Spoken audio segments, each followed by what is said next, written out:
Hello, welcome to the Garden Gurus. I'm Trevor Cochran. We've got another brilliant program packed full of down-to-earth gardening advice for you today. You know, this is a wonderful time of the year if you get out and do the right things, and that's what today's show's all about. Things that you can do that make a really big difference. Here's what's coming up. Summer has been hot and harsh in every part of the country, so we look at how to protect your plants from heat. Extreme weather conditions, soil temperature and moisture content all add to the condition of the garden. We learn about Rover's MySpeed technology with its self-propelled system that automatically adjusts drive speed to the pace of the user. Mowing the lawn has never been so easy.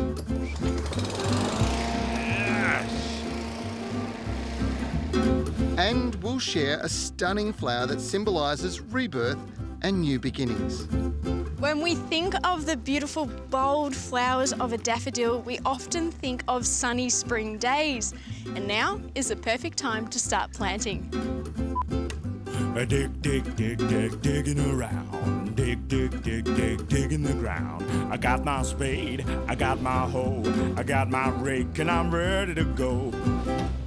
G'day folks, isn't it great to see a lovely garden like this, well cared for and thought out, with happy, healthy plants, no doubt getting just the right amount of water they need, but at the same time not wasting any. The secret here is the automatic irrigation system that is run by a simple to use yet quite sophisticated controller with numerous watering options to give your garden just what it needs. This is a Hunter Industries node controller, and being battery operated means you don't have to connect to the mains power, which gives you more flexibility where you set it up. In this case, we've got it in the valve box and it's connected to two stations, one for the garden and one for the lawn. And the beauty of this is when it comes to programming, it's all done via Bluetooth through the app on the smartphone. For sheer simplicity, but still maintaining sophistication, much like myself, these Bluetooth tap timers are perfect, really easy to install. They come with a battery. You just screw it on the tap, connect it to your system, and then program through the app. And if you want to do a manual run, you just push this button here. There she goes. And if you want to run 2 zones, like your lawn and the garden, there's also a 2-zone controller. So there you go, and there you have it. That's irrigation with Ruck. Being a Bluetooth controller means you can program and operate from up to 10 metres away. So no unnecessary stepping on plants trying to reach the controller. Once you've set the time and the date, you can set watering days, start times and run times. Check out this plant here. It comes to life in the autumn. It's called Salvia hot lips, and it features these white and red-lipped flowers that our bees love. And it's a great shelter plant for our native wildlife as well. For more gardening inspiration, keep watching here on The Garden Gurus. I just love this time of the year. There's such a sense of anticipation in the air.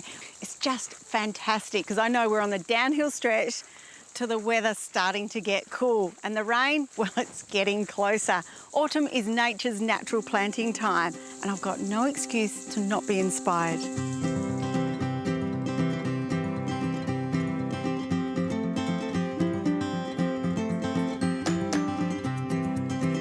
Many gardeners hibernate during summer, and when the weather cools down, it's a chance to look around and wonder why some plants have fared better than others. Extreme weather conditions, soil temperature and moisture content all add to the condition of the garden. And there is no better time to look around, check out the microclimate and see what you can do in your garden to make it better and so it copes really well next summer. A quick experiment will highlight the importance of natural shade. A thermometer on this paving in the full sun will show us quickly how hot the area can get. Creating a garden is definitely a balance. We need those areas where the dog can play, but we also need cool, shady areas. So creating a garden is a balance. Lots of trees, lots of green, and also hardy plants that are easy to look after all through the year. A few trees strategically placed in a garden makes all the difference to the microclimate and also the difference to what plants can be planted. My tip is to plant trees on the west side to protect the garden from the hot afternoon sun. Deciduous trees are the perfect choice. Their thick shaded canopy makes this area ideal for more delicate plants. But even sun-loving plants will benefit on those really hot days from some extra shade. And as these trees prepare for their leaf drop over the next 6 weeks, don't throw this rich resource away. All the fertiliser and the work you've put into the garden over the last summer is contained in these leaves. You can either leave them on the ground and they'll compost down, or use them as the key ingredient in your compost bin to make rich, beautiful humus. The addition of sea salt will make these leaves work even better for you. You can't see what's going on, but even if it's applied over the foliage of plants and around the roots, the population of soil microbes explodes. This increase in the population in the soil will speed up the natural decomposition of the leaves. It's a win-win situation. The plants are healthier, the leaves are composting naturally, and you've saved yourself heaps of work. And while you're at it, you might as well use up the whole bottle. It's not going to do your garden any good this sitting on the shed shelf. It's ideal to use on any plants, even grevilleas and all natives, and it's the time of the year to do it. When we think of the beautiful, bold flowers of a daffodil, we often think of sunny spring days. Well, these bulbs take a little bit of forward thinking and planning to get them flowering and growing well in the garden. And now is the perfect time to start planting. Daffodils love humus-rich soil to grow in and a position that has sun for most of the day. If you have got soil that is slightly sandy, mix in a bag of aged compost and you'll have the soil you need to grow bulbs in. As a general rule of thumb, when you're planting bulbs, you need to plant them twice as deep as to what they are tall. So once you've made your hole, this should be about enough, and you just cover it back over. And if you're wanting a nice mass display, you can plant them really close. Otherwise, you can plant them 2 inches apart. For almost all spring flowering bulbs, they require good, consistent watering when they produce their leaves. But in the winter, it is better to keep them on the dry side to avoid overwatering.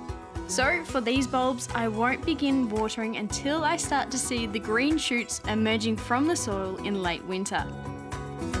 So if you're looking to brighten up your garden, why not plant some spring flowering daffodils, because they're sure to bring a smile to your face. Talk about an oddball vegetable, this is tromboncini. When it's young, a zucchini.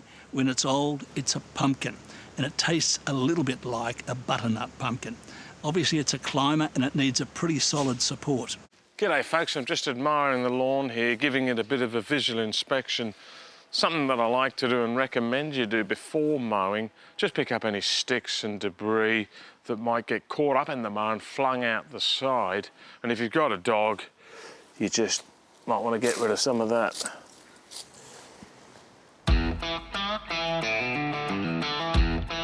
Always check the mower before you get started to make sure it's in good shape. Sharp blades, secure wheels, clean and topped up oil and fuel. We're all good to go with this beauty though, because it's brand new and I'm honoured to be the first to use it. Once you're happy with the cutting height, start mowing. Prime the engine with a few pumps, set the throttle to choke, and then pull on the start cord. Yes! The blades rotate clockwise, and so some clippings will be thrown into the lawn, not out over paths and gardens. The Rover DuraCut 855 MS is a self-propelled lawnmower with the innovative new MySpeed technology, an advanced variable speed self-propelled system that automatically adjusts drive speed to the walking pace of the user, or in my case, a steady canter. It's got some excellent features too.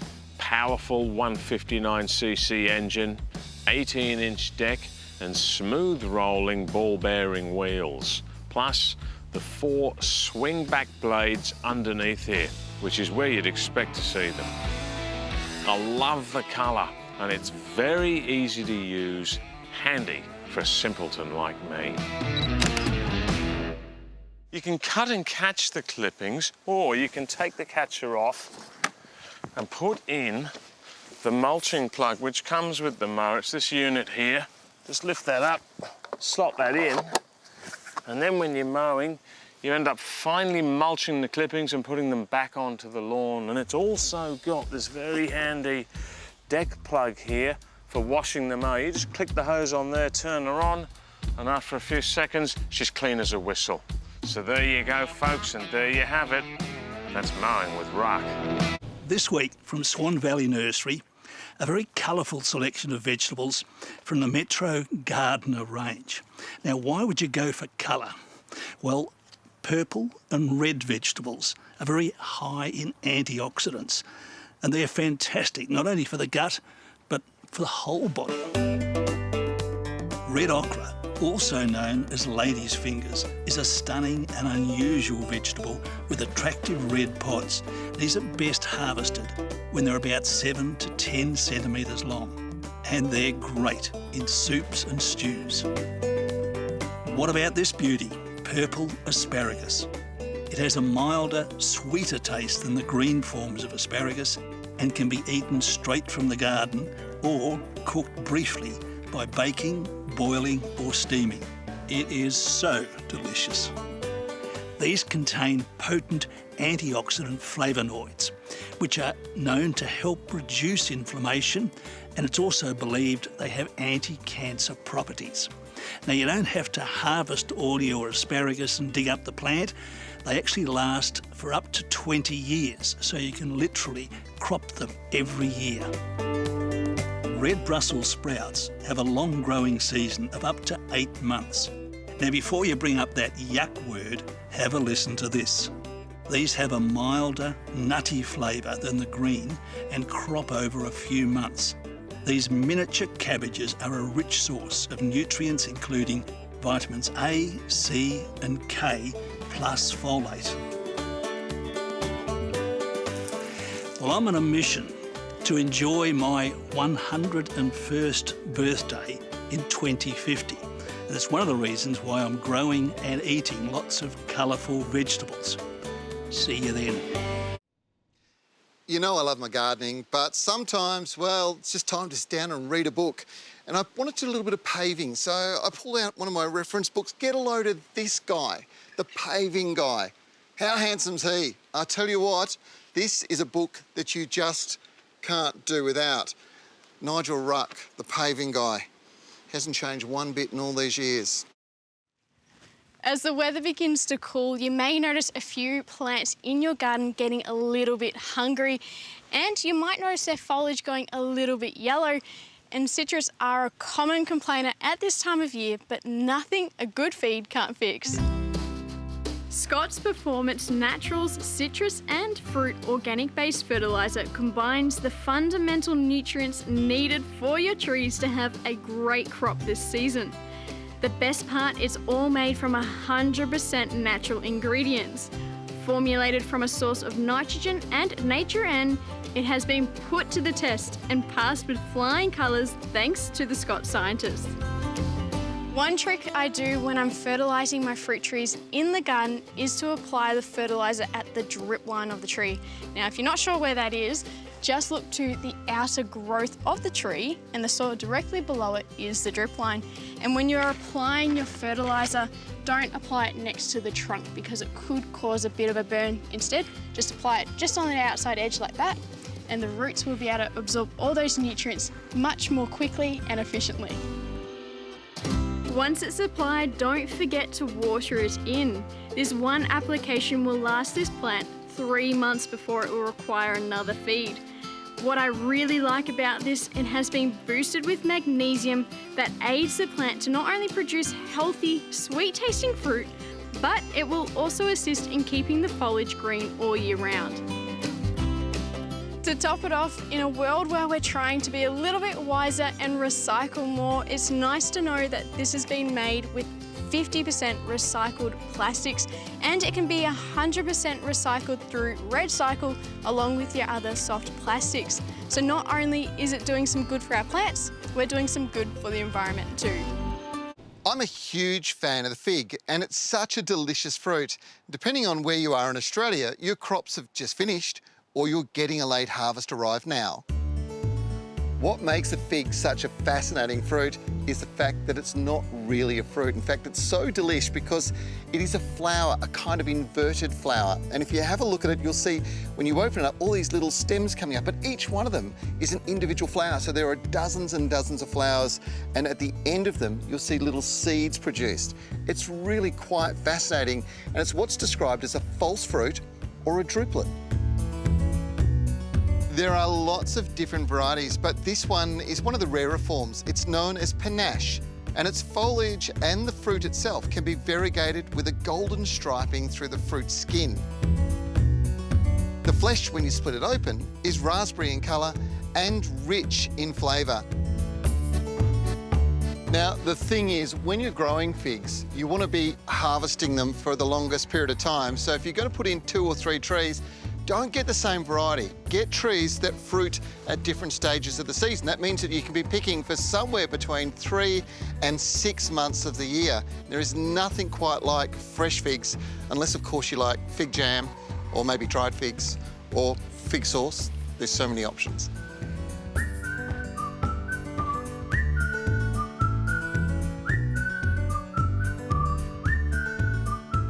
Now, when it comes to pests, there are very few pests that really affect fig trees. There is one that will annoy you because they'll eat the fruit. That's birds, and you can put bird netting up, and I've done it before, but what I find is the little green-eye finches get in there anyway, and as far as I'm concerned, the birds can share the fruit as long as they're only eating the ones that are on the top of the tree.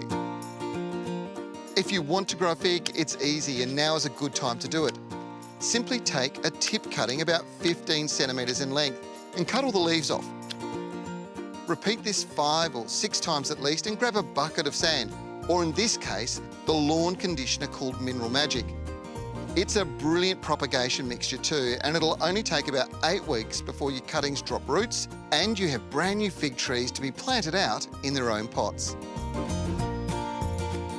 Figs have to be one of the best adapted fruits to our environment. You see, most states have a Mediterranean climate, and figs, well, they originate from the Mediterranean, so they love it here. They love hot, dry conditions. They're the ultimate in water-wise fruit, and not only do they taste delicious, they're actually good for you as well. So now's the time to be getting a fig tree into your garden. Well, that's it for this week's show. I hope you enjoyed it. Good news is we're back next week. We've got another brilliant program for you. But if there's anything you want to know from today's show, all you have to do is check out our website. We've got fact sheets and videos and some great resources. And if you've got a specific garden question, become a friend on Facebook. We've got our Garden Gurus Club, the Garden Gurus Live, which goes live each week and answers your gardening questions. I'm Trevor Cochran. I'll see you next week with all the gang for the Garden Gurus.